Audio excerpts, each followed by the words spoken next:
Good evening, खुश रहो, स्वस्थ रहो, सभी को एक एक मोल आशीर्वाद।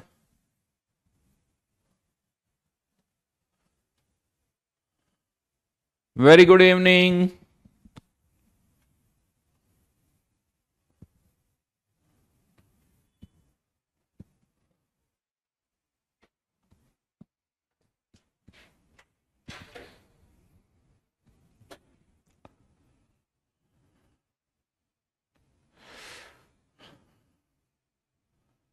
हाँ जी, क्या था? होमवर्क हो गया आज तो? होमवर्क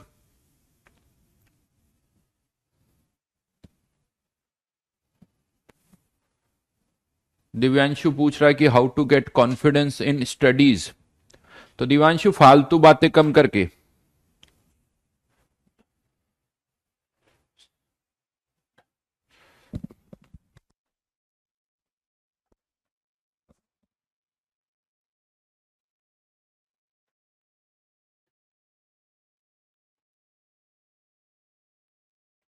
यस, डन, बहुत बढ़िया जी, बहुत बढ़िया।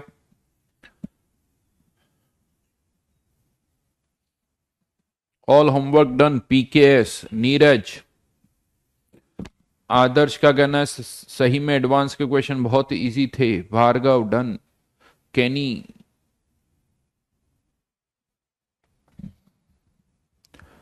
तो चलिए जल्दी से डिस्कस करते हैं। जेई एडवांस सबसे पहले वही डिस्कस कर रहा हूं मैं, 6 से 8 और आगे।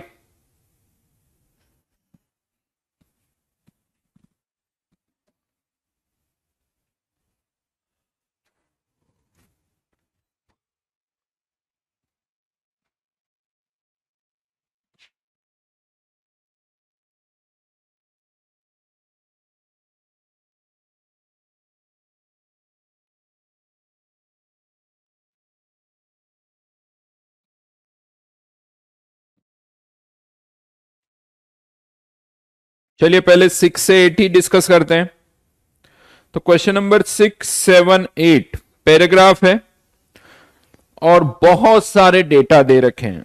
बेसिकली हम क्या कर रहे हैं, इथेनॉल और वाटर को मिक्स कर रहे हैं और इथेनॉल वाटर सबका केबी का डेटा दे रखा है, मोलर एलिवेशन कांस्टेंट का, सबका केएफ का डेटा दे रखा है, दोनों के वेपर प्रेशर का डेटा दे रखा है, दोनों का मेल्टिंग पॉइंट दे रखा है, दोनों का बॉइलिंग पॉइंट का डेटा दे रखा है, दोनों के वेपर प्रेशर का डेटा दे रखा है। अब उस सब डेटा के बाद एक लाइन लिखी हुई है, in answering the following questions consider the solution to be ideal dilute solution and solute to be non-volatile and non-dissociative। तो सॉल्यूट जो है वो नॉन वोलेटाइल और नॉन डिसोसिएटिव है, और यानी वैसे हम मिक्स क्या कर रहे हैं, वाटर और इथेनॉल को। वाटर और इथेनॉल को देखा जाए तो क्वेश्चन में दोनों का वेपर प्रेशर दे रखा है, इसका मतलब दोनों ही वॉलेटाइल है। बट क्वेश्चन सॉल्व करते वक्त आपको जो भी सोल्यूट है उसको नॉन वॉलेटाइल मानना है।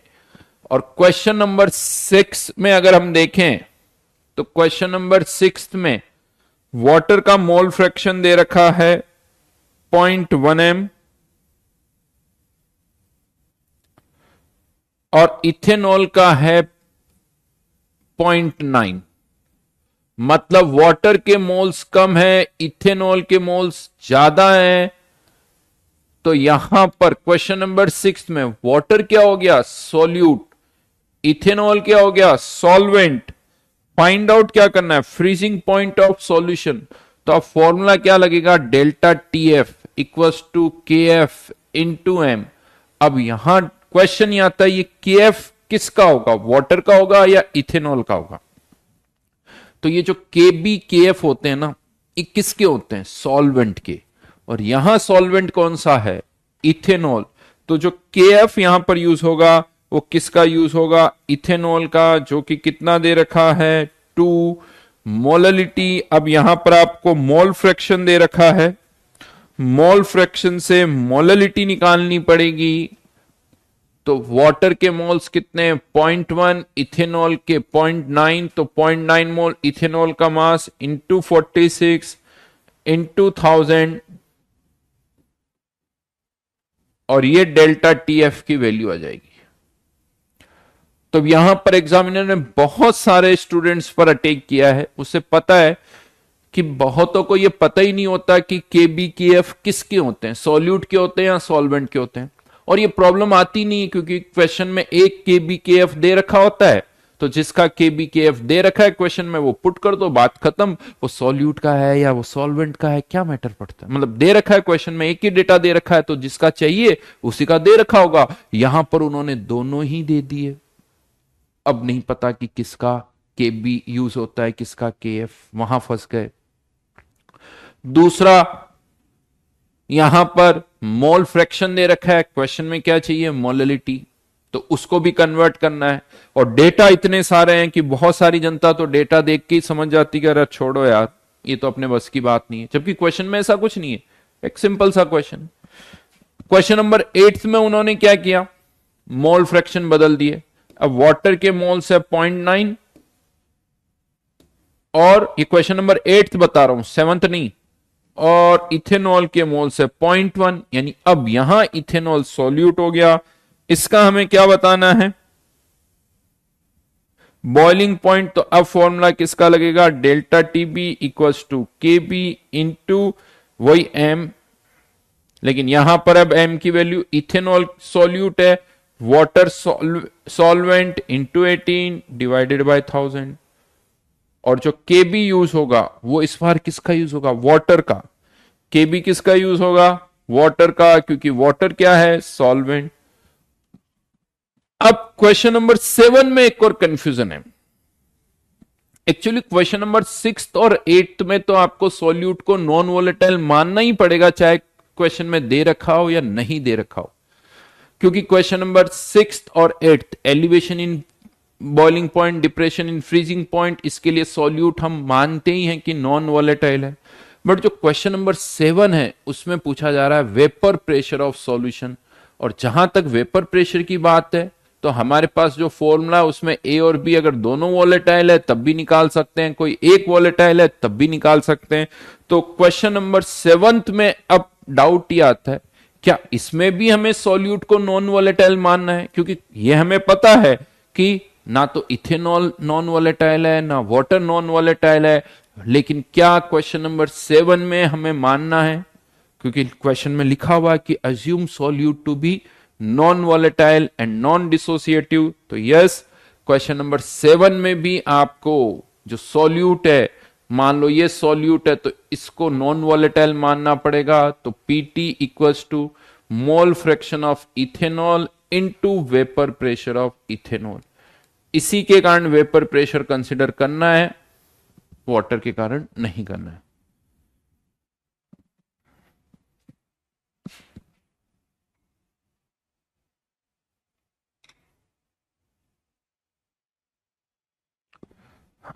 नहीं बेटा, तो स्कूल वालों को समझाना पड़ेगा।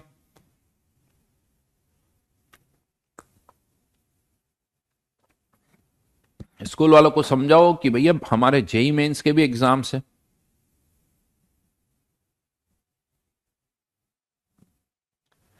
तो बहुत शानदार क्वेश्चन है ये, 6, 7, 8 समझ में आया?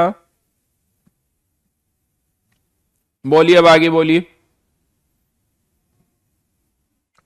उसके बाद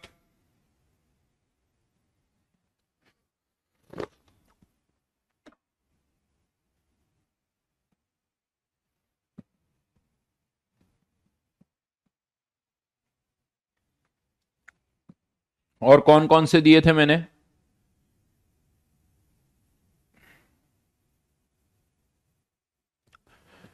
ट्वेंटी में मोलर मास ऑफ सॉल्यूट के लिए हम डाइल्यूट का फॉर्मूला क्यों यूज कर रहे हैं instead of original? Question number 20। बेटा क्वेश्चन नंबर 20 में तुम कोई सा भी फॉर्मूला यूज कर लो, आंसर आ जाएगा। मैं फॉर्मूला यूज करूंगा P naught minus P S upon P S equals to small N upon capital N. इससे करो, आंसर आ जाएगा क्वेश्चन नंबर 20 में।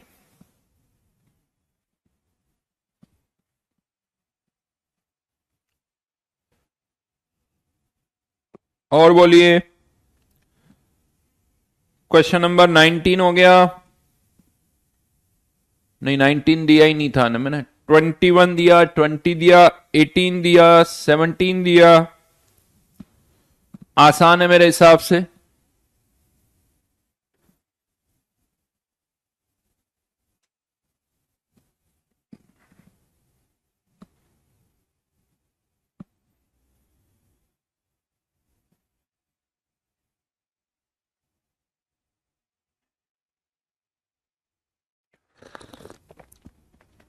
Question number 11, elevation in boiling point दे रखा है 2 डिग्री, वेपर प्रेशर बताना है। तो क्वेश्चन नंबर 11 में पहले मोलरिटी निकाल लो, P naught minus elevation delta TB equals to K B into M. Delta TB दे रखा है 2, के बी दे रखा है 0.75। इससे क्या आ गई, मोलरिटी। और एक लाइन लिखी हुई है कि सॉल्यूट की कंसंट्रेशन जो है वो सॉल्वेंट से बहुत कम है, मतलब सॉल्यूशन को डाइल्यूट माना जा सकता है। तो अगर सॉल्यूशन को डाइल्यूट माना जा सकता है तो P naught minus P S upon P naught equals to molarity into molecular mass of solvent divided by 1000। ये मोलरिटी यहां से निकाल के यहां पुट कर दो। क्या निकालना है हमें, vapour pressure of this solution. Vapour pressure of this solution यहां वैसे लिखा हुआ नहीं दिख रहा मुझे, बट ये मुझे लगता है 373 केल्विन पर ही करना है। 373 केल्विन पर वाटर, प्योर वाटर का वेपर प्रेशर 760, ये 760। तो यहां से आपको पीएस निकालना है।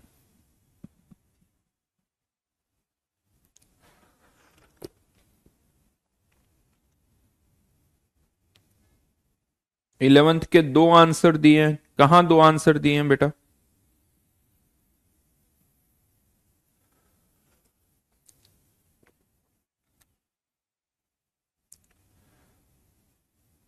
और कोई डाउट?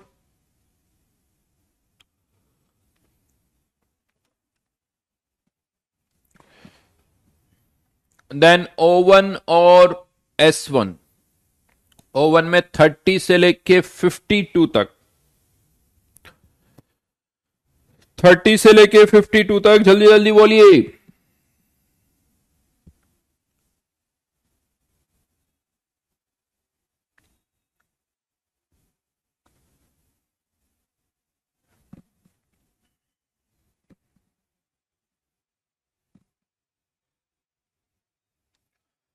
थर्टी से लेके 52।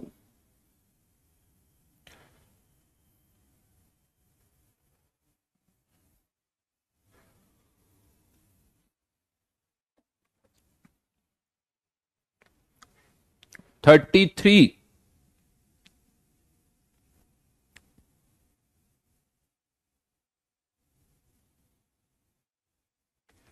क्वेश्चन नंबर 33 में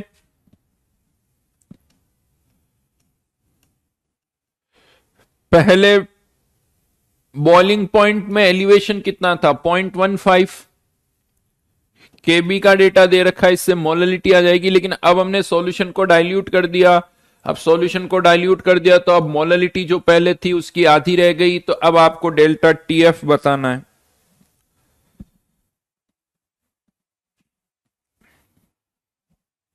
डेल्टा टीएफ निकाल लो, के बी पुट कर दो, के एफ पुट कर दो, मोलरिटी यहां से निकाल लो, यहां पुट कर दो।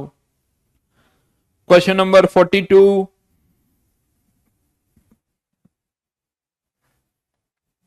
क्वेश्चन नंबर 42 में वो जो टेम्परेचर दे रखा है वो 270 नहीं है डियर। वो 27 डिग्री सेल्सियस है, वो 27 डिग्री सेल्सियस है। अब हो जाएगा 42।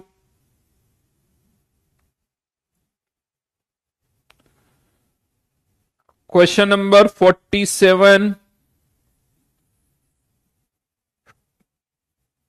एक सब्सटेंस जो है वो ट्राइमराइज हो रहा है, 3 टाइम्स ए कन्वर्टिंग इनटू A3।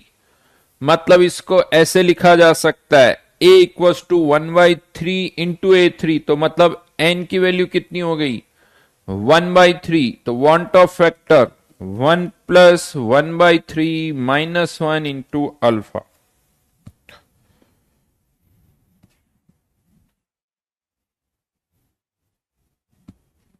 और कहा जा रहा है कि ये पूरा का पूरा ट्राइमराइज हो गया, यानी अल्फा की वैल्यू 1, तो ये वांट ऑफ फैक्टर इसका 1/3 हो गया। क्योंकि क्वेश्चन में लिखा हुआ कि इसका molecular mass कॉरेस्पॉन्डिंग्स to A3। A3 मतलब आपने तो A डाला था, लेकिन मोलर मास जो है वो A3 के कॉरेस्पॉन्डिंग आ रहा है। इसका मतलब ये सारा का सारा ट्राइमराइज हो चुका है, मतलब A पूरा किस में कन्वर्ट हो गया, A3 में।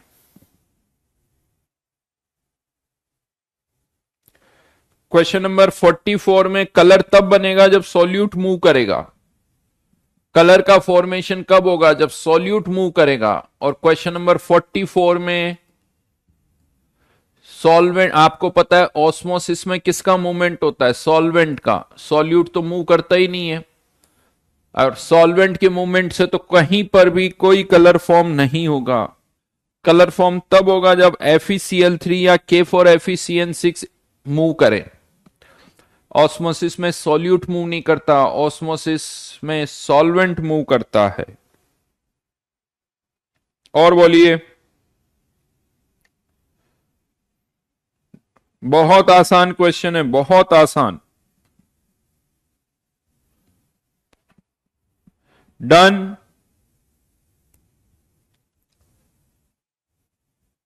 क्वेश्चन नंबर, ये 52 टाइप्स की अगर मैं बात करूं, क्वेश्चन नंबर 52, सबसे ज्यादा लोअरिंग किसकी होगी, जिसका वांट ऑफ फैक्टर सबसे ज्यादा होगा। क्योंकि सभी की कॉन्सेंट्रेशन तो सेम है, सभी की कॉन्सेंट्रेशन सेम है।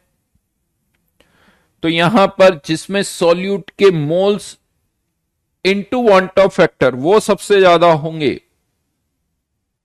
उनके लिए लोअरिंग सबसे ज्यादा होगी। तो यहां पर Na सबकी कंसंट्रेशन तो सेम है, 0.1 0.1 0.1। NaCl के लिए वांट ऑफ फैक्टर 2, क्योंकि NaCl 2 पार्ट में टूट रहा है।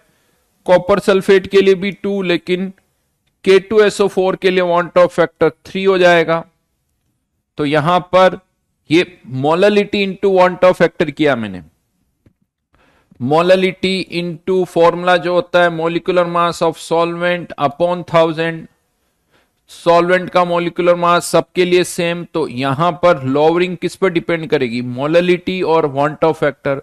मोललिटी सबकी सेम, तो जिसका वांट ऑफ फैक्टर ज्यादा है उसके लिए relative lowering in vapour pressure भी ज्यादा। तो यहां पर इन दोनों की बराबर, इसकी ज्यादा, किस रेशियो में, 2:2:3। ऐसे बहुत सारे क्वेश्चंस आते हैं।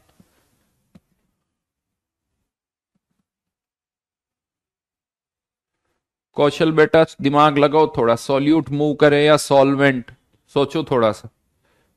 एग्जैक्टली लिखो कौन मूव कर रहा है, सब समझ में आ जाएगा। मेरी बात तुम्हारे दिमाग में घुस ही नहीं रही है, तुम्हारे दिमाग में ऑलरेडी कुछ फिट है, तुम उसी तरह से सोच रहे हो। मैं क्या बोल रहा हूं वो तुम्हें समझ में ही नहीं आ रहा। सॉल्यूट मूव करे या सॉल्वेंट, रिएक्शन होगी, कैसे होगी, पानी मूव करेगा, पानी तो दोनों तरफ ऑलरेडी है। ऑस्मोसिस में वाटर का मूवमेंट होता है, वाटर ऑलरेडी है दोनों तरफ। रिएक्शन तब होगी जब सॉल्यूट मूव करे। कोई बात नहीं सोनू, रिलेटिव पूछो या लोअरिंग पूछो, आंसर वही रहेगा। रिलेटिव लोअरिंग पूछो या लोअरिंग पूछो, आंसर वही रहेगा। रेशियो कहीं चेंज नहीं होगा, रेशियो वही रहेगा।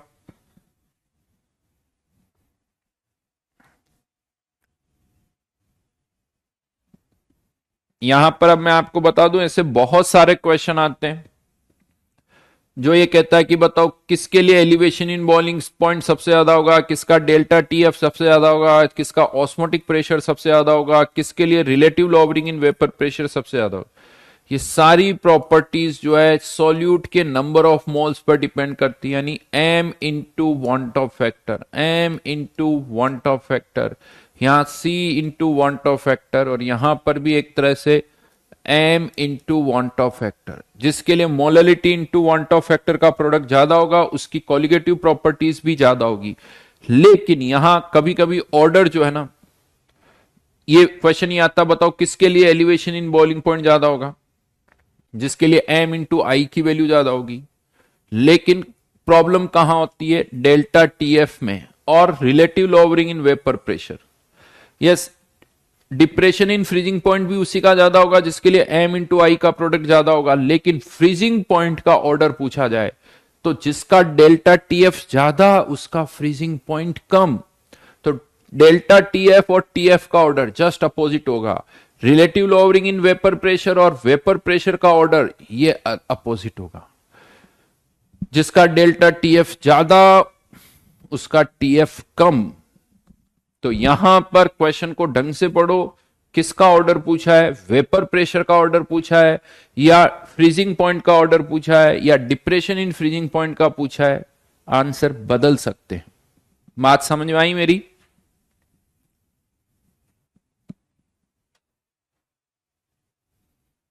डन।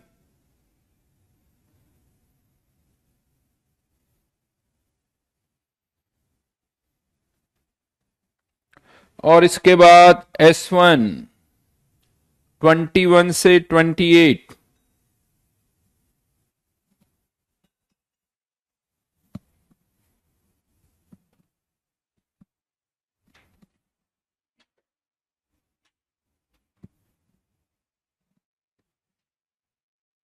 S1 28 में ही डाउट है। फॉर्मूला लिखवाया था मैंने आप लोगों को, केबी का, KB equals to R T naught square upon 1000 LV.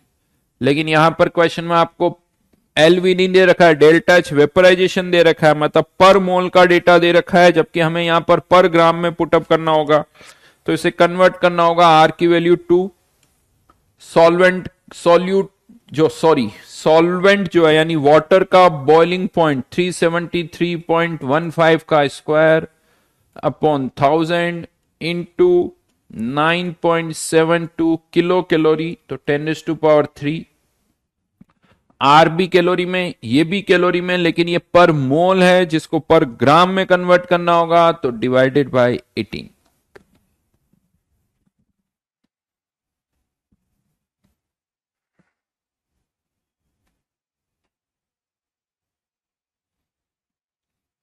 Question number 23 में मॉलिक्यूलर मास निकाल लो। Elevation in boiling point 1.24 degree Celsius, KB दे रखा है 0.514, सॉल्यूट कितना है 288 ग्राम। केवल फॉर्मूला लगाना है जिसमें मेरे से डाउट पूछ रहे हो तुम लोग, है ना।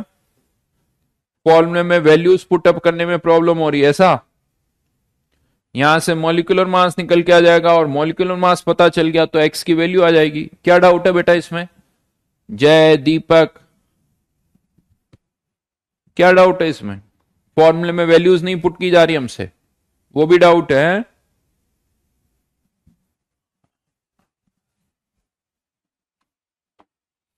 यहां बैठे बैठे चलो ये डाउट पूछ लेते हैं, सबसे बड़ा दिख रहा है तो ये पूछ लो।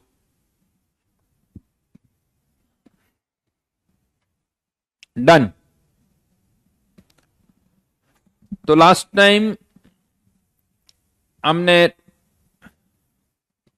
अबनॉर्मल कॉलिगेटिव प्रॉपर्टीज डिस्कस की थी और क्वेश्चन भी किया था एक, ज्यादा तो नहीं, एक ही क्वेश्चन किया था, बाकी आप कर ही रहे हो। तो आगे बढ़ाते हैं इस चैप्टर को। अब मैं हेडिंग डाल रहा हूं नॉन आइडियल सॉल्यूशन।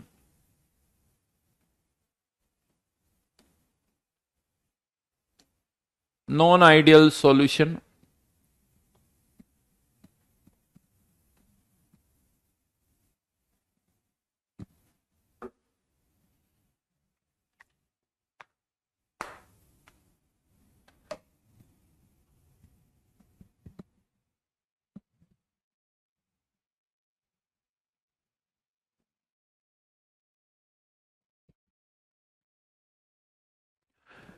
बेसिकली अभी तक का जो सारा डिस्कशन था, जितना भी डिस्कशन था उसमें हमने राउल्ट्स लॉ को यूज किया।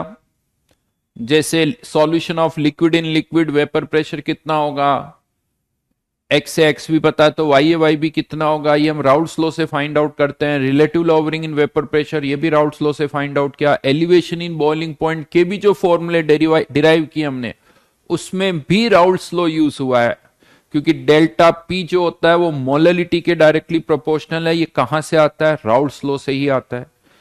लेकिन एट द एंड अगर हम यहां पर लेबोरेटरी में या प्रैक्टिकली एक कंटेनर लें और उस कंटेनर में मान लो ए और बी को मिक्स करते, हमें ए और बी का मोल फ्रैक्शन पता है, ए का मोल फ्रैक्शन, बी का मोल फ्रैक्शन, और इनका वेपर प्रेशर अगर हम राउल्ट्स लॉ से फाइंड आउट करें, P A P B Raoult's law से फाइंड आउट करें, और यही वेपर प्रेशर अगर हम एक्सपेरिमेंटली फाइंड आउट करें, तो हम क्या देखते हैं कि जो राउल्ट्स लॉ के रिजल्ट्स हैं वो एक्सपेरिमेंटल रिजल्ट से एग्जैक्टली मैच नहीं करते। एग्जैक्टली मैच नहीं करते हैं भाई। सुन के बुरा लगा होगा कि सर ये क्या है, 5-6 लेक्चर्स हो गए, इतने सारे क्वेश्चंस कर लिए, और अब आप कह रहे हो कि राउल्ट्स लॉ के रिजल्ट्स जो है वो एक्सपेरिमेंटल रिजल्ट से मैच नहीं करते। तो फिर हम राउल्ट्स लॉ पढ़ क्यों रहे हैं? वो इसलिए पढ़ रहे हैं कि एग्जैक्टली तो मैच नहीं करते, लेकिन नियर बाई तो आंसर मैच कर ही रहा ना। नियर बाई तो आंसर मैच कर ही रहा है। और आप लोगों को मैं बता दूं, आप जो भी कुछ करते हो, कोई भी थियोरेटिकल रिजल्ट जो है ना, कहीं पर भी केमिस्ट्री या physics, experimental results exactly match नहीं करता है। हाँ, ये अलग बात है कि यहां पर हम आपको रियलिटी बता रहे हैं। यस, ये बिल्कुल पीवी इक्वल्स टू एनआरटी जैसा ही है। वहां पर भी हम PV equals to NRT equation पढ़ते हैं और फिर कहते हैं कि इसके रिजल्ट्स एक्सपेरिमेंटल रिजल्ट से मैच नहीं करेंगे। और फिर वहां पर भी हम कहते हैं कि there are two types of gases, एक आइडियल और एक नॉन आइडियल, या जिसे आप कहते हो रियल गैस। उस रियल गैस की एक अलग इक्वेशन होती है जिसे हम कहते हैं वॉन डेर वाल इक्वेशन। लेकिन आप लोगों को याद है, एक तो वॉन डेर वाल इक्वेशन को सॉल्व करना ही अपने आप में बड़ा मुश्किल काम है, और कोई वॉन डेर वाल इक्वेशन भी अपने आप में परफेक्ट इक्वेशन नहीं है, उससे भी एरर आती है। और जैसा शायद आप लोगों को पता होगा, आज की डेट में भी हमारे पास ऐसी कोई इक्वेशन नहीं है रियल गैसेस के लिए भी जो परफेक्ट आंसर दे दे। जो परफेक्ट आंसर दे दे ऐसी कोई इक्वेशन नहीं है। जब मैं ये बात बोलता हूं ना, तो बहुतों को लगता है यार सर केमिस्ट्री में तो बहुत सारा ऐसा है वैसा है, कोई थ्योरी सही नहीं है। तो फिर मुझे बताना पड़ता है ऐसा केमिस्ट्री में नहीं है बेटा, हर जगह ऐसा है। No one is perfect, no theory is perfect, no person is perfect. तुम्हें क्या लगता है फिजिक्स में जो तुम मैकेनिक्स पढ़ते हो उससे सब परफेक्ट आंसर आता है? तुम्हें क्या लगता है कि तुम एक पर्टिकुलर एंगल से इतनी स्पीड से एक पत्थर फेंकोगे तो जो तुम ऑन पेपर कैलकुलेट करते हो वहीं गिरेगा क्या? वो करके देख लेना, कभी नहीं गिरेगा। क्योंकि जो मैकेनिक्स तुम पढ़ते हो उसमें एयर को कंसीडर नहीं करते, विंड स्पीड को कंसीडर नहीं करते, एयर के फ्रिक्शन को कंसीडर नहीं करते। इनफैक्ट जो मैकेनिक्स तुम पढ़ते हो वो पॉइंट पार्टिकल्स के लिए पढ़ते हो, जो कि पत्थर जो है वो पॉइंट पार्टिकल है ही नहीं।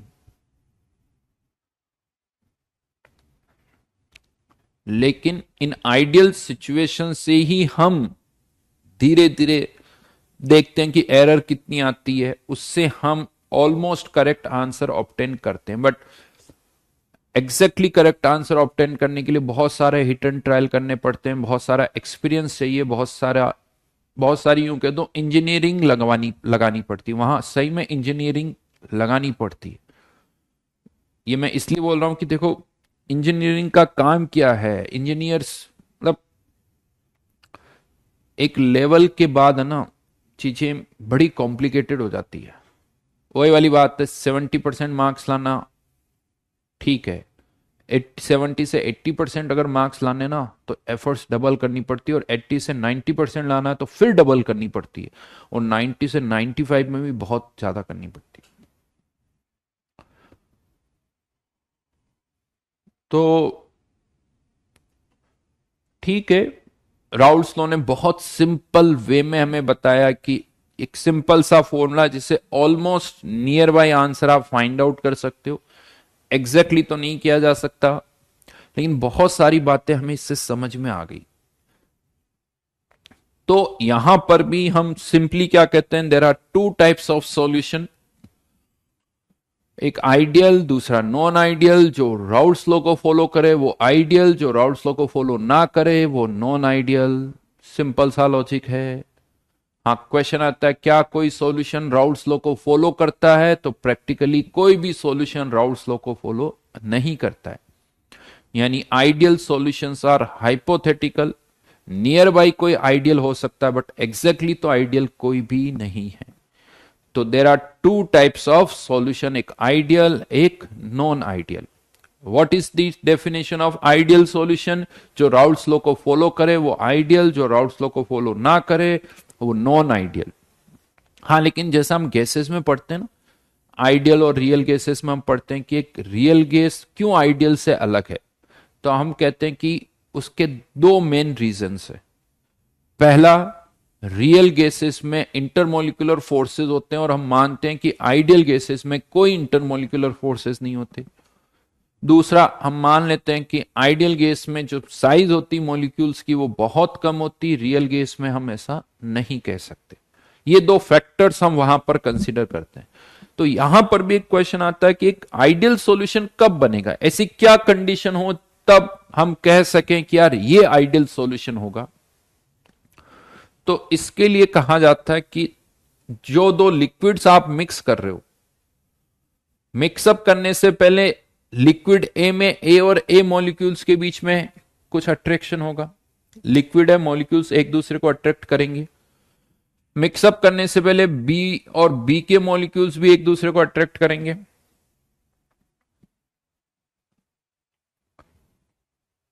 और मिक्सअप करने के बाद ए और ए में भी कुछ अट्रैक्शन होगा, बी और बी में भी कुछ अट्रैक्शन होगा, और ए और बी में भी कुछ अट्रैक्शन होगा। तो अगर ए और ए में, बी और बी में और ए और बी में अगर अट्रैक्शन एक जैसा है तो वो आइडियल सॉल्यूशन होगा, अदरवाइज वो नॉन आइडियल सॉल्यूशन होगा। अदरवाइज वो नॉन आइडियल सॉल्यूशन होगा। और एग्जैक्टली दो लिक्विड के बीच में अट्रैक्शंस एक जैसे नहीं होते हैं। अगर दो लिक्विड है तो उनमें कुछ ना कुछ तो डिफरेंस होगा ही होगा। जैसे दो ह्यूमन बीइंग के फिंगरप्रिंट्स एक जैसे नहीं हो सकते, उसी तरह से दो लिक्विड्स में अट्रैक्शन भी एग्जैक्टली एक जैसे नहीं हो सकते। इसीलिए कोई भी दो लिक्विड आप ले लो, उनको मिक्स कर दो, वो कभी आइडियल सॉल्यूशन नहीं बनाएंगे, वो हमेशा क्या बनाएंगे, नॉन आइडियल सॉल्यूशन। इसको कैसे लिखना है वो मैं बता रहा हूं। तो यहां पर ये लिखने से पहले एक लाइन लिखो, an ideal solution is formed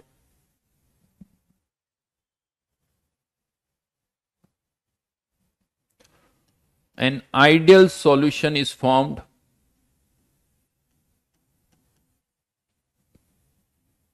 when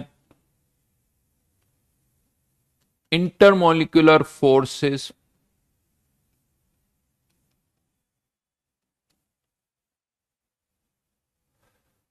remain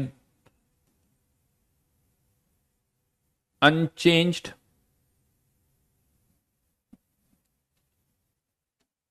on mixing.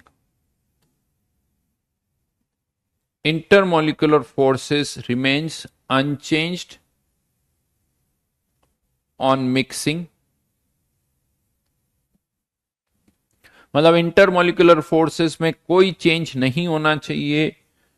That means, अब आप ये लाइन लिख लो और इसको रीड कैसे करोगे, intermolecular forces between A and A, intermolecular forces between A and B, and intermolecular forces between B and B should all equal.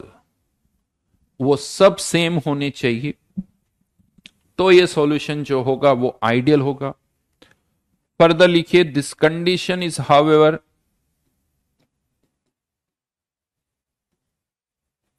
not fulfilled by most of the liquid pairs, thus they form non-ideal solution. इसीलिए वो non ideal solution बनाते हैं. लेकिन एक अच्छी बात पता है यहाँ क्या है कि नॉन आइडियल गैसेस के लिए तो हमारे पास वॉन्डरवॉल इक्वेशन है, उस पर क्वेश्चन भी बनते हैं जिसमें कैलकुलेशन भी ज्यादा होती है. लेकिन नॉन आइडियल सॉल्यूशन के लिए हमारे पास ऐसा कोई फॉर्मूला नहीं है. यानी न्यूमेरिकल्स केवल किसके लिए बनेंगे? आइडियल सॉल्यूशन के लिए ही बनेंगे. नॉन आइडियल के लिए कोई न्यूमेरिकल नहीं बनेगा, क्योंकि उसके लिए हमारे पास ऐसा कोई लॉ नहीं है. तो अब यहां पर क्वेश्चन केवल थियोरेटिकली बनते हैं. थियोरेटिकल क्वेश्चंस क्या बनते हैं वो मैं यहां पर अब आपको बता रहा हूं. तो आइडियल और नॉन आइडियल सॉल्यूशन में क्या क्या डिफरेंसेस होते हैं वो हम यहां पर अब डिस्कस करने जा रहे हैं. तो यहां पर अब आपको क्या करना है, एक टेबल में बना रहा हूं, पहले देख लो टेबल में कितने कॉलम्स हैं.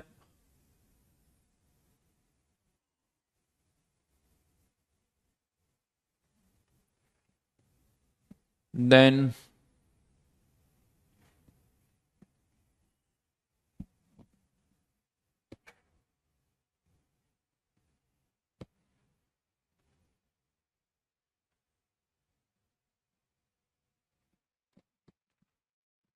Ideal solution, non-ideal solution, having negative deviation and having positive deviation.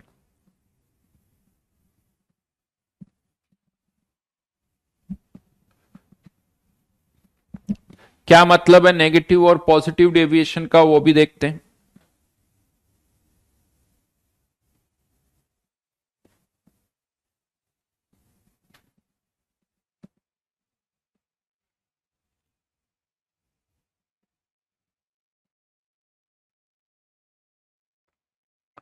एक आइडियल सॉल्यूशन के लिए हम क्या कहेंगे, इट ओबे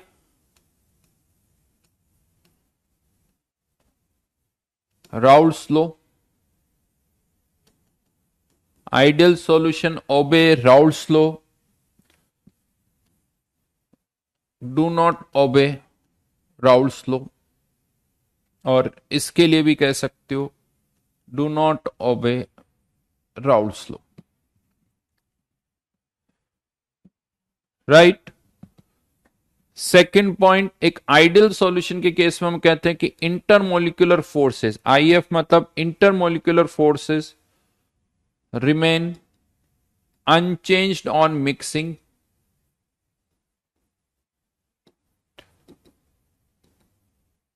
intermolecular forces remains unchanged on mixing,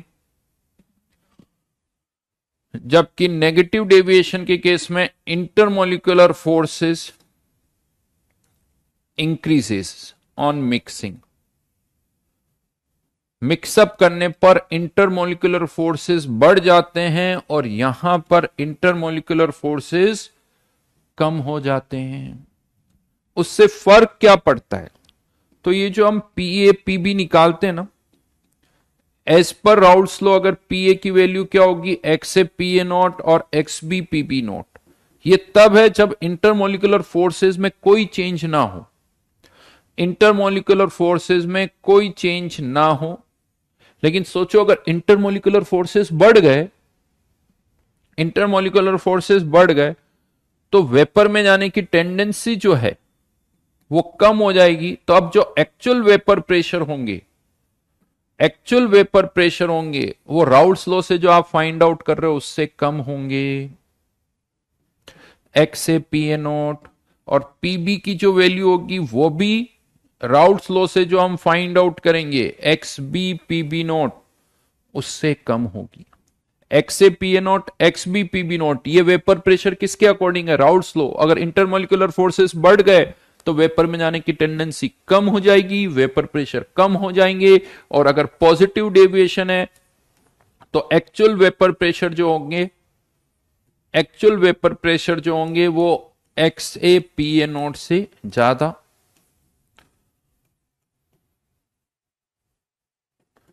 x B P P naught. और इसीलिए यहां पर बोला जाता है नेगेटिव डेविएशन, यहां पॉजिटिव डेविएशन। नेगेटिव क्यों? क्योंकि वेपर प्रेशर कम हो गया तो नेगेटिव डेविएशन, वेपर प्रेशर बढ़ गया तो positive deviation.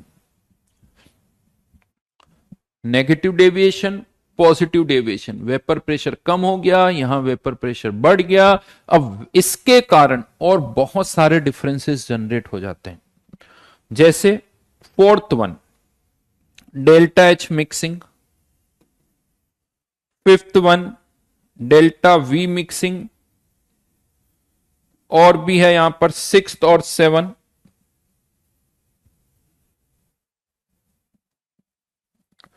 Delta S mixing, delta G mixing, delta S surroundings, delta S universe. Yes, thermodynamics आ गई भाई। ये थर्मोडायनेमिक्स हर जगह आ जाती है और इन पर क्वेश्चन आए हुए हैं जेई में। मिक्सअप करने पर इंटरमोलिकुलर फोर्सेस में कोई चेंज नहीं होता है। तो इंटरमोलिकुलर फोर्सेस वही है तो पोटेंशियल एनर्जी में भी कोई चेंज नहीं होगा। तो ना तो हीट इवॉल्व होगी ना हीट एब्जॉर्ब होगी, क्योंकि हीट इवॉल्व या एब्जॉर्ब कौन सी होती है? पोटेंशियल एनर्जी, क्योंकि टेम्परेचर तो अभी भी कांस्टेंट है। काइनेटिक एनर्जी में कोई चेंज नहीं होगा, तो जो भी चेंज होना है वो पोटेंशियल एनर्जी में होना है। इंटरमोलिकुलर फोर्सेस वही है तो पोटेंशियल एनर्जी में कोई चेंज नहीं होगा। लेकिन यहां पर पोटेंशियल एनर्जी की अगर हम बात करें, इंटरमोलिकुलर फोर्सेस बढ़ गए तो पोटेंशियल एनर्जी कम हो जाएगी, मतलब ये एक्सोथर्मिक रिएक्शन होगी।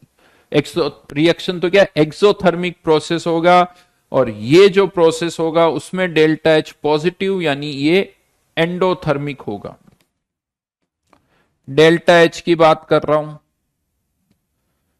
डेल्टा वी, पॉइंट नंबर 5, अगर अट्रैक्शन बढ़ गया तो मिक्सअप करने पर वॉल्यूम जो है वो कम हो जाएगा। कम हो जाएगा इन द सेंस, मान लो एक का 1 लीटर एक का 2 लीटर है, तो मिक्सअप करने पर आइडियल सॉल्यूशन के केस में, तो अगर सॉल्यूशन आइडियल है तो 1 + 2 3 लीटर ही रहेगा, यानी टोटल वॉल्यूम में कोई चेंज नहीं होगा।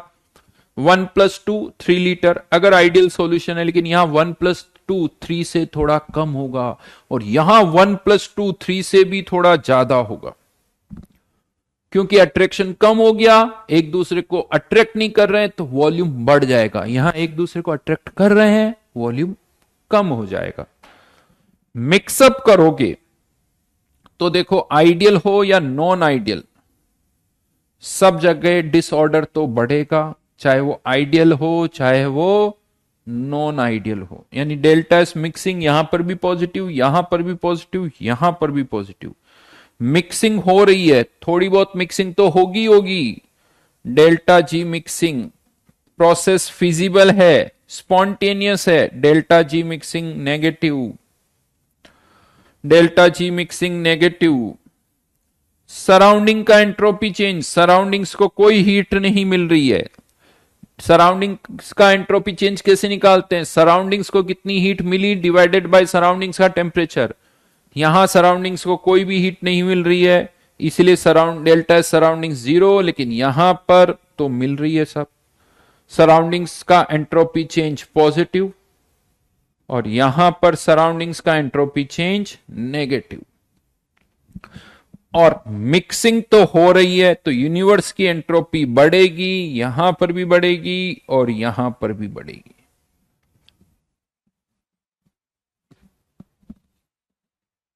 देखो भाई, अपनी एक ही प्रॉब्लम है सबसे बड़ी, जब मैं कुछ चीज पढ़ाता हूं ना, तो मेरी कोशिश ये रहती है कि उस पर जितने भी क्वेश्चन बन सकते हैं वो सब मैं लिखवा दूं।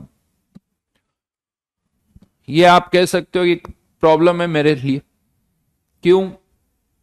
कि सर बहुत सारा याद करना पड़ता है सब, आप इतना कुछ लिखवा देते हो, बहुत कुछ याद करना पड़ता है।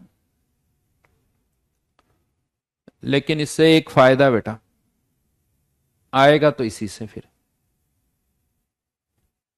आएगा तो इसी से।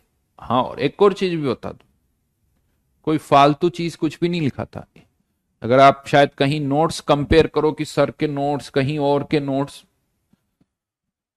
तो खैर बहुत जगह तो बहुत सारी चीजें पढ़ाई नहीं जाती, और कुछ ऐसी चीजें पढ़ाई जाती जिसका कोई कनेक्शन नहीं होता, जिसका कोई यूज नहीं होता। ये भी देखता हूं, बिना कुछ रिलेवेंस के कुछ चीजें हम पढ़ते रहते हैं।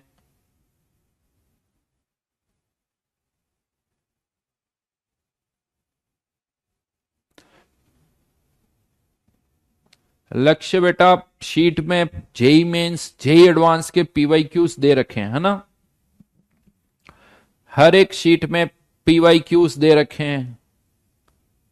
ज्यादा अच्छा होगा कि तुम खुद पीवाई क्यूज देखो और डिसाइड करो कि क्या पूछा जाता है जेई में और क्या नहीं पूछा जाता है। दूसरों पे भरोसा मत करा करो, खुद देख लिया करो जब तक पॉसिबल है।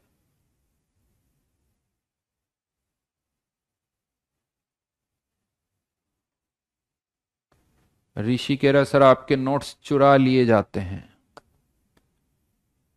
हम्म। रूपाक्षी का कहना है सर हेनरी लो होगा, हो गया है क्या? अच्छा, हो गया है क्या? हाँ, मैंने ऐसे ही मन ही मन में बता दिया और जनता ने भी मन ही मन में सुन लिया। यहां नहीं बताया, मन ही मन में मैंने समझा दिया सबको।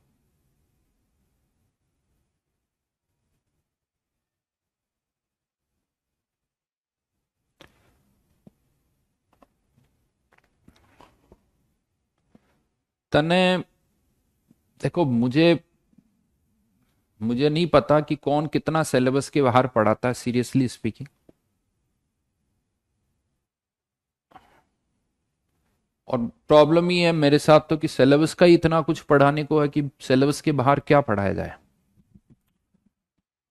सिलेबस का ही जो हो जाए वही बड़ी बात है।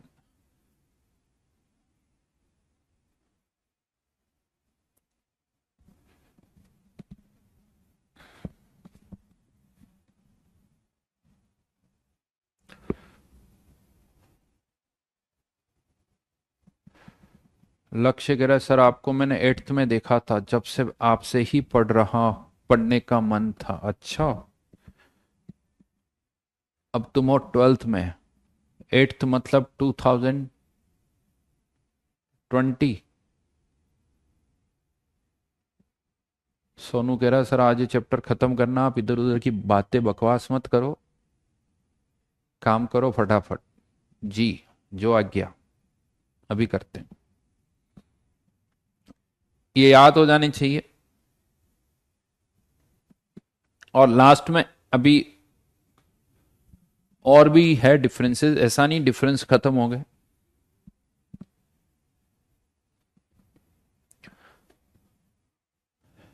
एग्जाम्पल पहले लिखवा रहा हूं। वैसे तो देखो, मैंने कहा था कि आइडियल सॉल्यूशन का एज सच कोई एग्जाम्पल नहीं है, एज सच कोई भी सॉल्यूशन आइडियल नहीं है, लेकिन फिर भी ऑलमोस्ट आइडियल कुछ केसेस हो सकते हैं। तो आइडियल सॉल्यूशन के एग्जांपल्स की अगर मैं बात करूं, तो N hexane and N heptane,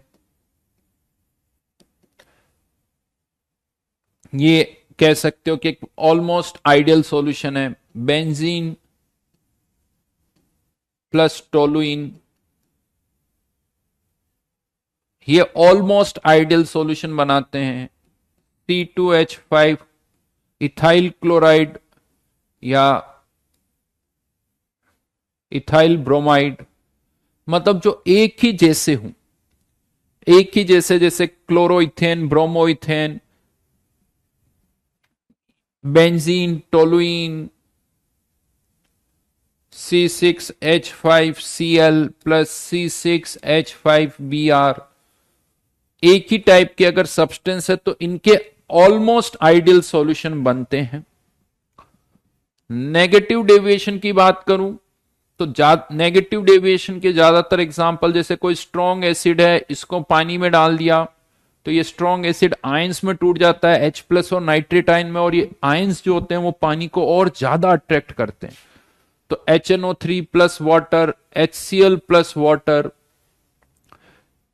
even ethanol phenol plus C6H5OH plus aniline C6H5NH2, ये दोनों ही वीक है, बट एक वीक एसिड एक वीक बेस दोनों को मिक्स करोगे तो सॉल्ट बनेगा जो कि आयंस की फॉर्म में रहता है, और आयंस अगेन वाटर को अच्छा खासा अट्रैक्ट करते हैं जिसके कारण अट्रैक्शन बढ़ जाता है। तो फिनॉल प्लस एनिलीन। और यहां पर एक सबसे इंपॉर्टेंट एग्जांपल बता रहा हूं जिस पर ज्यादातर क्वेश्चन आते हैं, क्लोरोफॉर्म प्लस एसीटोन। ये क्यों नेगेटिव डेविएशन शो करता है वो समझा देता हूं।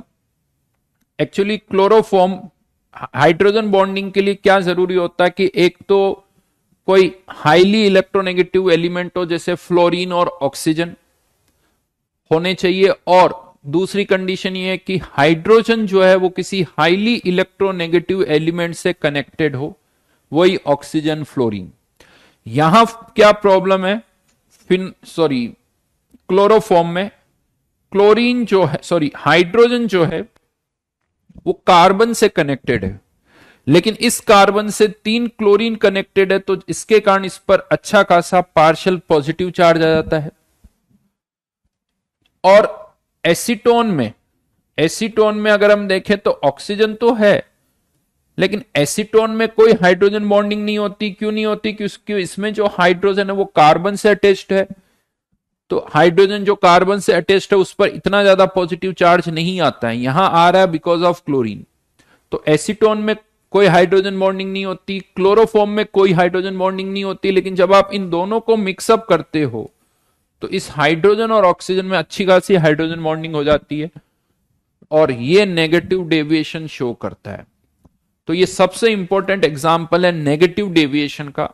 तो ये कुछ एग्जाम्पल्स मैंने यहां लिखे हैं, 4 एग्जाम्पल्स है, वो याद रखना। बात आती पॉजिटिव डेविएशन की, तो पॉजिटिव डेविएशन के सबसे इंपॉर्टेंट एग्जाम्पल्स में methanol plus water, ethanol plus water. यहां पर देखते ही ऐसा लगता है कि सर इसमें तो हाइड्रोजन बॉन्डिंग हो जाएगी, इथेनॉल को पानी में डाल रहे हो। देखो, इथेनॉल और मिथेनॉल में हाइड्रोजन बॉन्डिंग कम होती है, पानी में हाइड्रोजन बॉन्डिंग ज्यादा होती है, और जब आप पानी में इथेनॉल और मिथेनॉल डाल देते हो ना, तो वो पानी के बीच की हाइड्रोजन बॉन्डिंग को और कम कर देते हैं। तो यहां पर इथेनॉल मिथेनॉल डालने पर पानी के बीच की हाइड्रोजन बॉन्डिंग और कम हो जाती है, अट्रैक्शन कम हो जाते हैं, पॉजिटिव डेविएशन। इसके अलावा पॉजिटिव डेविएशन जैसे ये जो ना इनर्ट नेचर के, जैसे आप नॉन पोलर सॉल्वेंट जिन्हें बोलते हो ना, H2O एक पोलर सॉल्वेंट है, लेकिन जो नॉन पोलर सॉल्वेंट है ये मोस्टली पॉजिटिव डेविएशन वाले सॉल्यूशन बनाते हैं, जैसे CS2 acetone, CS2 CCl4, benzene plus CCl4, ये सब पॉजिटिव डेविएशन वाले एग्जांपल्स हैं। तो यहां पर देखो नेगेटिव डेविएशन वाला एग्जांपल बहुत क्लियर है।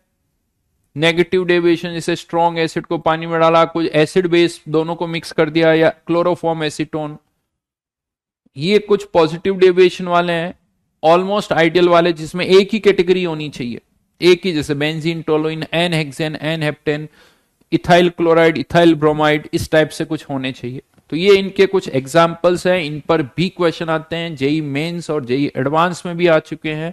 आप शीट करोगे तो आपको खुद पे खुद पता चल जाएगा। देखिए मेरी पढ़ाने पे हमेशा रहता कि हाँ पिछले सालों में जेई एडवांस ने क्या पूछा है उसको मैं देखता हूं, प्लस उससे ये डिसाइड होता है कि यार वो और क्या क्या पूछ सकते हैं। कुछ चीजें वो सिलेबस की भी पूछते हैं और मैं आपको बता दूं कुछ से चीजें वो सिलेबस के बाहर की भी पूछ लेते हैं कभी कभी। ऐसा नहीं कि वो बिल्कुल सिलेबस को फॉलो करते हैं। वो सारे कॉन्सेप्ट जो यहां से निकल सकते हैं, जो यहां से रिलेट हो सकते हैं, उन सब पर क्वेश्चन पूछे जा सकते हैं। अब क्या उन्होंने एंट्रोपी लिख दिया साहब, एंट्रोपी सिलेबस में, अब एंट्रोपी की लिमिट क्या है? उन्होंने तो एक वर्ड लिख दिया एंट्रोपी, गिब्स एनर्जी। ये तो बहुत बड़ी चीजें, तो हमें वो पूरा दायरा जो है कवर करना पड़ता है। और ऐसा नहीं, उन्होंने वो उससे रिलेटेड बहुत सारे क्वेश्चंस पूछते हैं। आप लोगों को मैं बता दूं 2014 तक शायद, उससे पहले अगर आप देखोगे ना तो एंट्रोपी के बहुत कम क्वेश्चन आए 2014 या 15 तक। 2016 में उन्होंने एंट्रोपी का पहला क्वेश्चन पूछा होगा 2016, और वो वही पूछा जो हमने क्लास में किया हुआ। उसके बाद अगर आप नोटिस करोगे 2016 के बाद तो जैसे 2000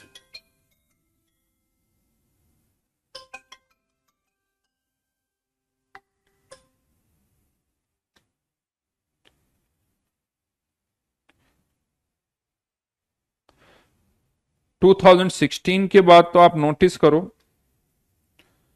आपकी मोस्टली क्वेश्चन जो पूछे गए ना वो एंट्रोपी, गिव्स एनर्जी,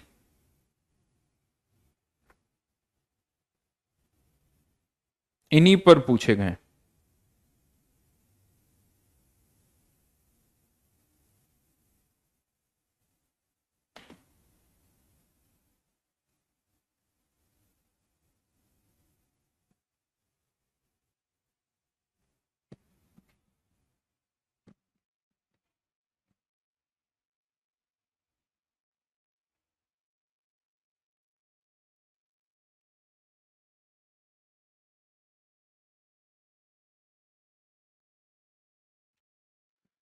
एंड यहां पर लास्ट में इन तीनों में एक और डिफरेंस है, वो भी बता देता हूं।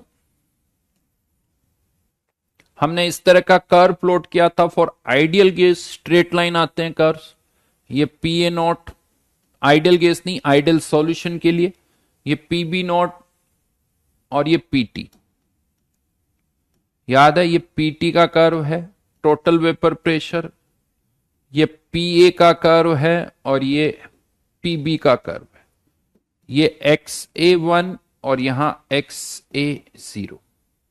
लेकिन अगर नेगेटिव डेविएशन हो रहा है, अगर नेगेटिव डेविएशन हो रहा है तो जो कर्व्स होंगे ये तो एस पर राउल्स लॉ है, लेकिन अब राउल्स लॉ तो एग्जैक्टली फॉलो नहीं हो रहा है। तो एक्चुअल में कर्व कैसे होंगे? नेगेटिव डेविएशन के केस में वेपर प्रेशर राउल्स लॉ से कम हो जाएगा,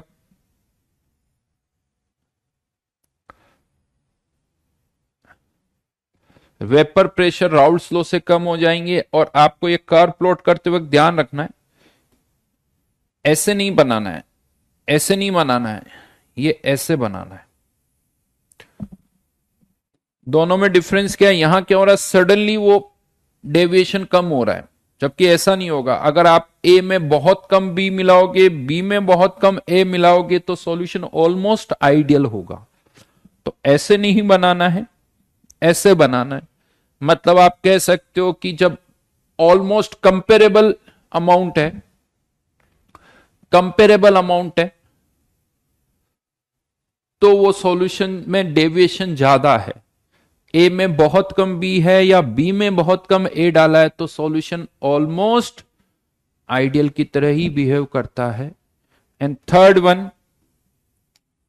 पॉजिटिव डेविएशन के केस में कर्व कैसा आएगा?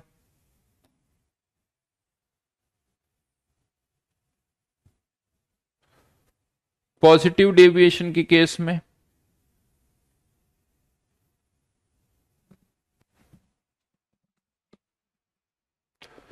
बिल्कुल कैनी बिल्कुल सही कहा।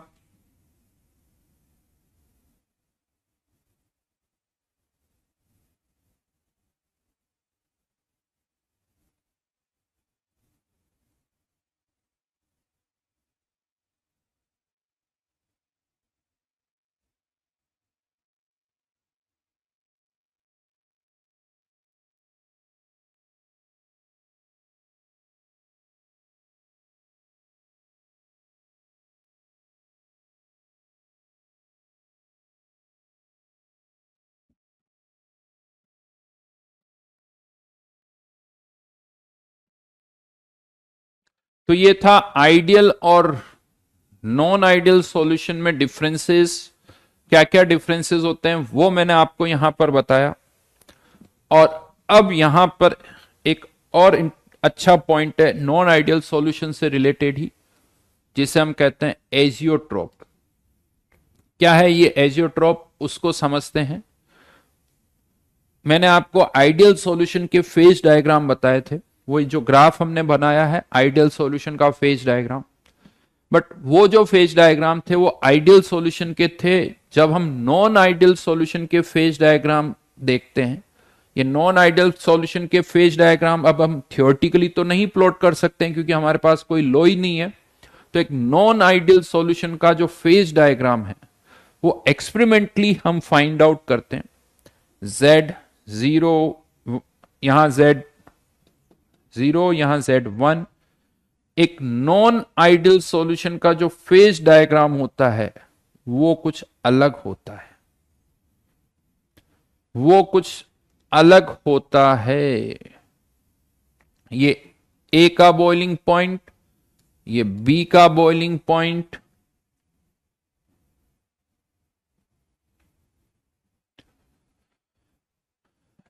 TA और TB।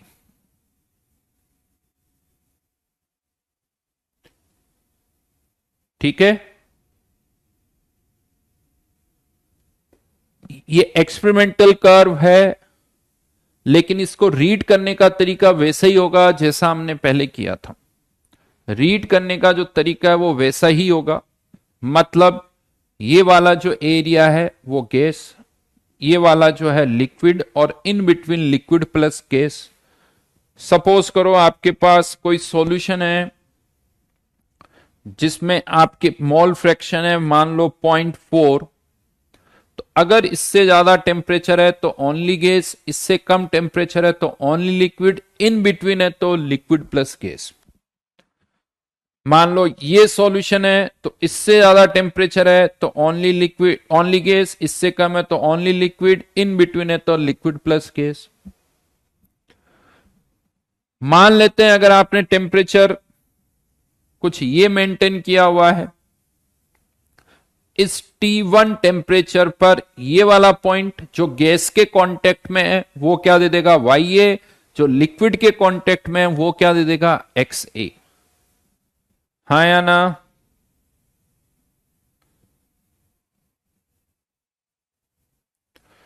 ये आपको दे देगा YA, ये आपको दे देगा XA।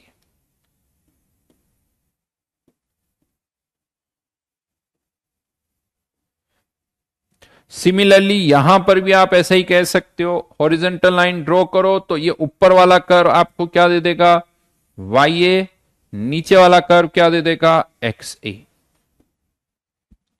रीड करने का तरीका वैसा ही है, लेकिन यहां पर एक चीज बता दूं। लेट्स से ये जो सॉल्यूशन है, इस सॉल्यूशन को आपने इस T2 टेम्परेचर पर रखा तो ये वाला पॉइंट YA, ये वाला पॉइंट X है।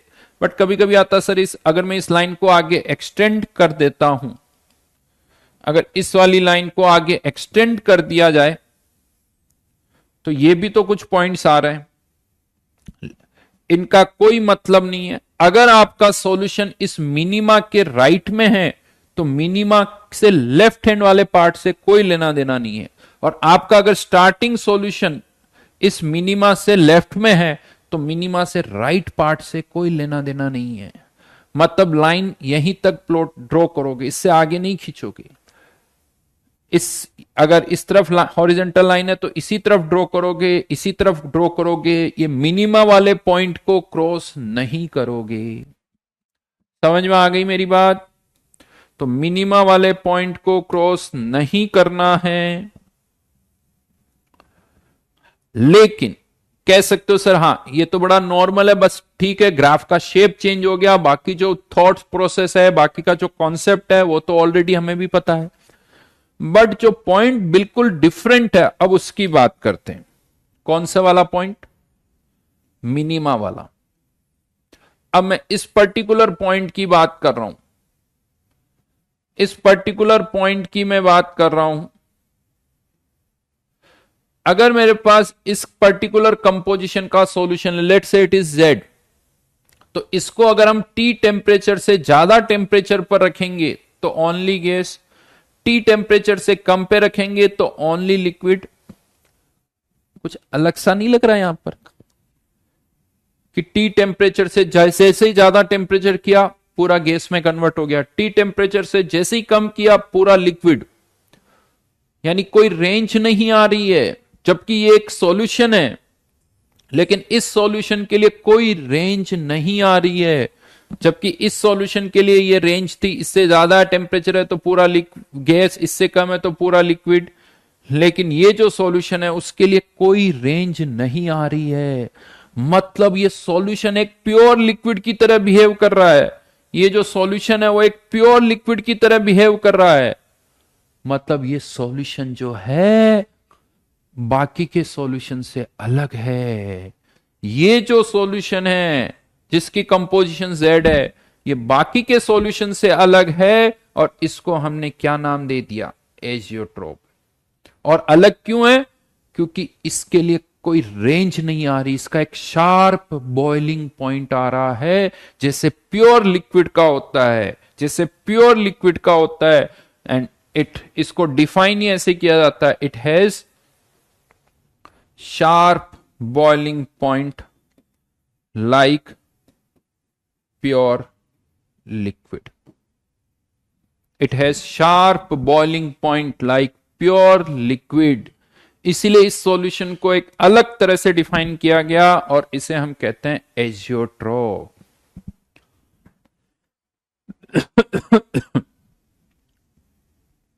This is known as azeotrope.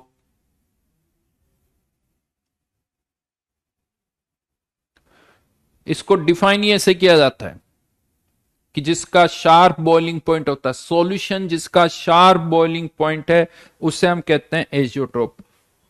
अब क्वेश्चन यह आता है कि ऐसा क्यों? क्यों इसका शार्प बॉइलिंग पॉइंट है, क्यों इसकी रेंज नहीं है? तो कह सकते हो हमारे पास कोई एक्सप्लेनेशन नहीं है। हमारे अकॉर्डिंग तो रेंज होनी चाहिए, यहां रेंज नहीं आ रही है। क्यों नहीं आ रही वो हमें नहीं पता, क्योंकि ये नॉन आइडियल है। हमारे पास जितनी भी थ्योरी है वो आइडियल के लिए है। बस इतना सा कह दो सर नॉन आइडियल है, ऐसा होता है, बात खत्म। नॉन आइडियल है, क्या कर सकते हो? हाँ, थोड़ा सा एक पॉइंट और ऐड कर सकते हो, ज्यादा से ज्यादा। हो क्या रहा है, इस T टेम्परेचर पर ये दोनों कर्व यहीं पर टच कर रहे हैं एक दूसरे। तो T टेम्परेचर पर अगर आप इस सॉल्यूशन को रखते हो ना T टेम्परेचर पर, तो यही वाला पॉइंट आपको X से भी दे रहा है, यही वाला पॉइंट Y ये भी दे रहा है।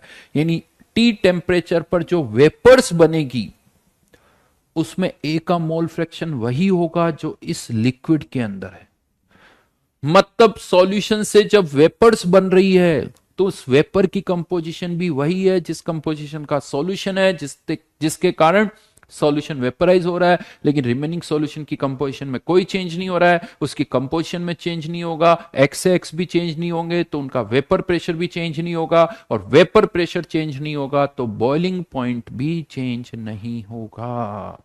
तो एक लाइन और कह सकते हो, for an azeotrope, for an azeotrope XA equals to Y। Vapour के अंदर A का मोल फ्रैक्शन लिक्विड के अंदर A के मोल फ्रैक्शन के बराबर होता है, और XB इक्वल्स टू YB, जबकि राउट्स लॉ कहता है कि x से कभी y a के बराबर नहीं हो सकता, x भी कभी y b के बराबर नहीं हो सकता, बट नॉन आइडियल के केस में ऐसा हो रहा है क्योंकि ये राउट्स लॉ को फॉलो नहीं कर रहे हैं। हाँ, अब आप मुझसे ये पूछोगे कि क्यों यहां वेपर की कंपोजिशन वही है जो लिक्विड की है, हमारे पास कोई आंसर नहीं है। हमारे अकॉर्डिंग तो वेपर की अलग होनी चाहिए, लिक्विड की अलग होनी चाहिए, लेकिन यहां पर ऐसा है, इसीलिए थोड़ा अलग केस है, इसीलिए इसको नॉन आइडियल बोल रहे हैं, इसी को क्या बोल रहे हैं, एजियोट्रोप। जो बोल रहा हूं बस उतना सा याद रखना, और इससे ज्यादा आपको कुछ याद भी नहीं करना। तो एजियोट्रोप जिसका एक शार्प बॉइलिंग पॉइंट होता है, एजियोट्रोप के केस में जो वेपर्स बनती है उसकी कंपोजिशन भी वही होती है जो लिक्विड की होती है। अब यहां पर बड़ा इंटरेस्टिंग क्वेश्चन एक आता है, क्या एक एजियोट्रोप के कंपोनेंट्स को, मान लो मेरे पास, ध्यान रखना एजियोट्रोप मतलब इस पर्टिकुलर कंपोजिशन वाले सॉल्यूशन को ही बोल रहे हैं, ए और बी को बाकी रेशियो में मिक्स करोगे तो एजियोट्रोप नहीं बनेगा, पर्टिकुलरली इस कंपोजिशन पर एजियोट्रोप बनेगा। क्या हम एजियोट्रोप के कंपोनेंट्स को डिस्टिलेशन के थ्रू अलग अलग कर सकते हैं क्या? एजियोट्रोप के कंपोनेंट्स को डिस्टिलेशन के थ्रू अलग अलग कर सकते हैं क्या? सोचो, आपने सॉल्यूशन को वेपराइज किया, वेपर्स बनी, उसकी भी कंपोजिशन वही है जो कंपोजिशन का लिक्विड था, वेपर्स को बाहर निकाल के कंडेंस करोगे, वापस वही आ गए, आप तो वापस वही आ गए, कोई चेंज नहीं हुआ। डिस्टिलेशन तब किया जाता है जब वेपर्स की कंपोजिशन कुछ और हो, तब जाके डिस्टिलेशन किया जाता है। तो यहां पर एक और लाइन लिख सकते हो, distillation can not be used, distillation method cannot be used to separate the components of azeotrope.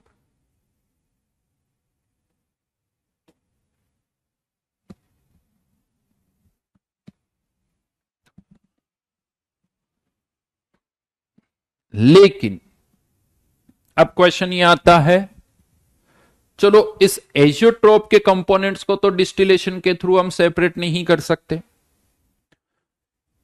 But मान लो मेरे पास इस 0.4 कंपोजिशन का सॉल्यूशन है, इस कंपोजिशन का सॉल्यूशन है, तो क्या इससे भी हम प्योर ए और प्योर बी ऑब्टेन नहीं कर सकते क्या? ये तो एजियोट्रोप नहीं है, क्या इससे प्योर ए और प्योर बी ऑब्टेन कर सकते हैं क्या? बताओ।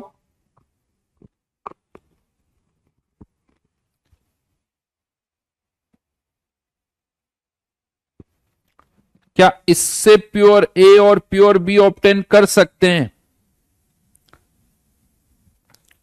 तो मैं आपको बता दूं, इस पर्टिकुलर सॉल्यूशन से प्योर बी तो ऑब्टेन कर पाओगे, लेकिन प्योर ए नहीं कर सकते। क्यों प्योर ए नहीं कर सकते वो समझा देता हूं। आपने इस वाले सॉल्यूशन को T1 टेम्परेचर तक हीटअप किया, तो वेपर के अंदर ए का मोल फ्रैक्शन थोड़ा बढ़ गया, उधर जा रहा है मतलब ए का मोल फ्रैक्शन बढ़ गया, तो वेपर में ए का मोल फ्रैक्शन थोड़ा ज्यादा हो गया। इस वेपर्स को बाहर निकाला, अब आपको इस वेपर से मतलब है, इस वेपर से मतलब है, इसको अब हम कम टेम्परेचर पर हीटअप करेंगे। अब मान लो मैंने इसको हीटअप कर दिया पहले T1, अब मुझे इस सॉल्यूशन से मतलब है, ध्यान रखना, इसको मैंने हीटअप कर दिया किसी T2 टेम्परेचर पर, तो ये मेरा नया YA आ गया, ये एक और नया YA आ गया। फिर इस सॉल्यूशन से मतलब है, इसको अगर हम हीटअप करेंगे, इस सॉल्यूशन को हीटअप किया मान लो T3 पर, तो ये मेरा नया YA आ गया। लेकिन धीरे धीरे आप किसकी ओर जा रहे हो? एजियोट्रोप की ओर जा रहे हो, क्योंकि उस तरफ तो जाना ही नहीं है। तो यहां से मोल फ्रैक्शन थोड़ा बढ़ा, फिर थोड़ा और बढ़ेगा, फिर थोड़ा और बढ़ेगा, फिर थोड़ा और बढ़ेगा, और फाइनली कहां लैंड कर जाओगे?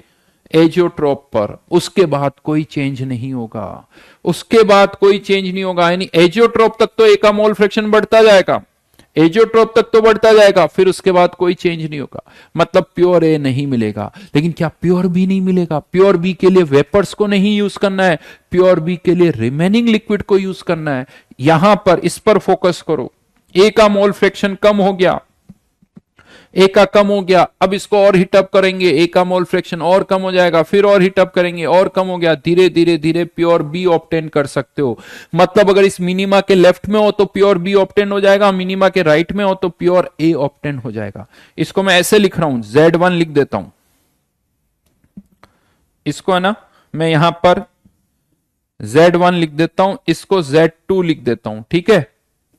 तो Z1 से pure B can be obtained, pure B can be obtained but not pure A। और इससे प्योर B, प्योर A मिल जाएगा बट प्योर B नहीं मिलेगा। ये लिख लो, ये लिख लेना।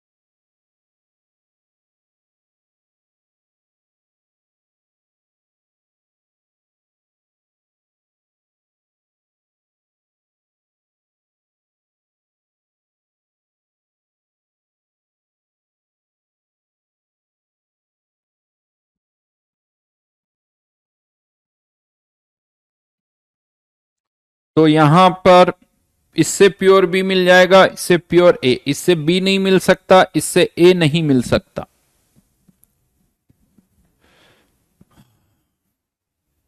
और लास्ट पॉइंट और बता रहा हूं यहां पर, ये जो एजियोट्रोप होते हैं ना, ये दो तरह के होते हैं, केवल दो तरह के एजियोट्रोप होते हैं।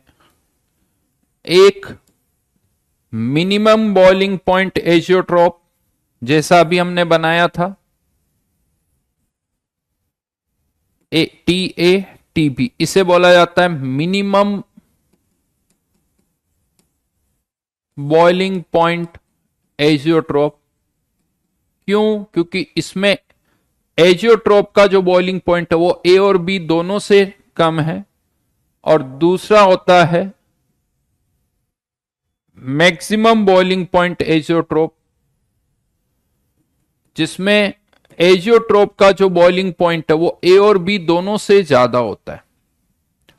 मैक्सिमम बॉइलिंग पॉइंट और मिनिमम बॉइलिंग पॉइंट, कभी भी ऐसा नहीं होगा कि एजियोट्रोप का बॉइलिंग पॉइंट ए और बी के बीच में आ जाए, ऐसा नहीं होता है। या तो ए और बी दोनों से ज्यादा या ए और बी दोनों से कम।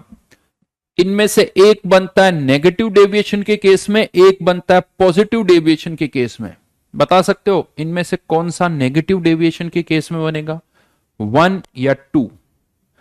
नेगेटिव डेविएशन वाला कर्व कौन सा होगा, 1 या 2?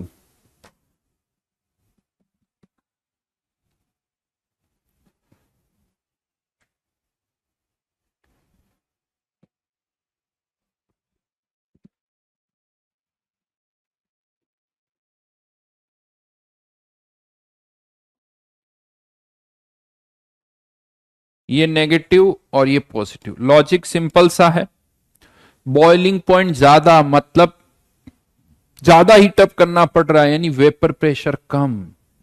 वेपर प्रेशर कम मतलब अट्रैक्शन ज्यादा, अट्रैक्शन ज्यादा तो हीटअप ज्यादा करना पड़ेगा, इसीलिए बॉइलिंग पॉइंट ज्यादा। ये नेगेटिव डेविएशन, ये positive deviation. And this is all about non ideal solution. एक छोटा सा पार्ट रह गया है, हेनरीज लॉ जिसे आप कह सकते हो, जो कि मुझे लगता है ज्यादा लंबा नहीं है, अराउंड 20 मिनट्स का है। तो नेक्स्ट क्लास में हम हेनरीज लॉ भी खत्म कर देंगे और नेक्स्ट क्लास में हम सरफेस केमिस्ट्री स्टार्ट कर देंगे. We are very much on our target. मुझे लगता है कि हाँ, अभी आज क्या हुआ है, आज है वेंसडे. इस वीक में एक क्लास आएगी. 5th का संडे, 6th को क्लास है, 8th को और 10th को भी क्लास है ना हमारी, या नहीं है? 10th से छुट्टियां हैं.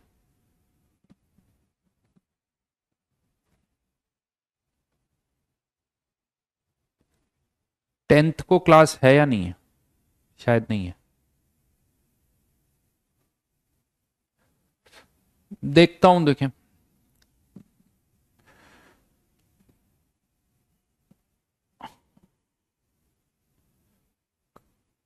ले लूंगा, मैं एक्स्ट्रा ले लूंगा. देखते हैं, देखें.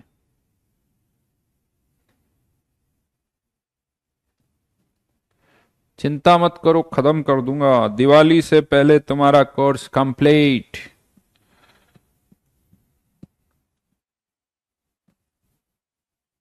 और बाकी कोर्स कब कंप्लीट हो रहे हैं तुम्हारे?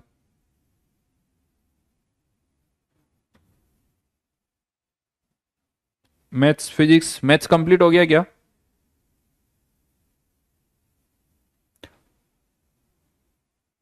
अभी तो मेरी भी क्लास है यार.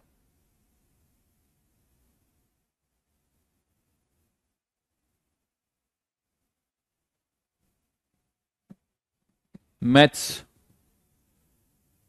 फिजिक्स का भी हो जाएगा लगभग. कॉम्प्लेक्स नंबर और हाइपरबोला मैथ्स का हो गया है. 11 भाई पूरा बोलो. 11 तो ऐसे कोई. अच्छा. अच्छा, 11th का एक्स्ट्रा करवा रहे हैं सा सर?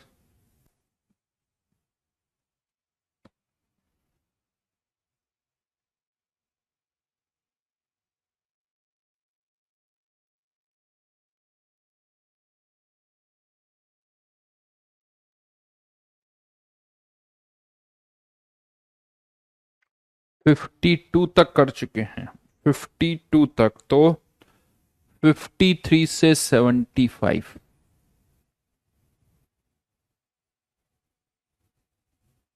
यही बहुत है यार.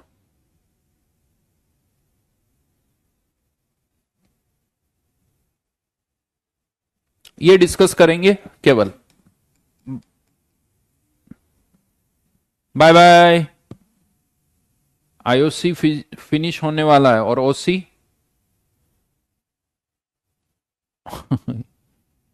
आईओसी फिनिश होने वाला है. दिव्यांशु कह रहा कम है और दो.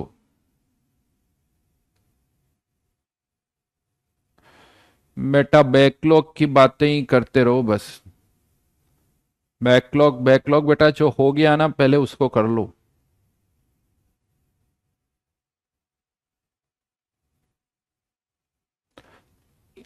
बहुत है, ये कर लो.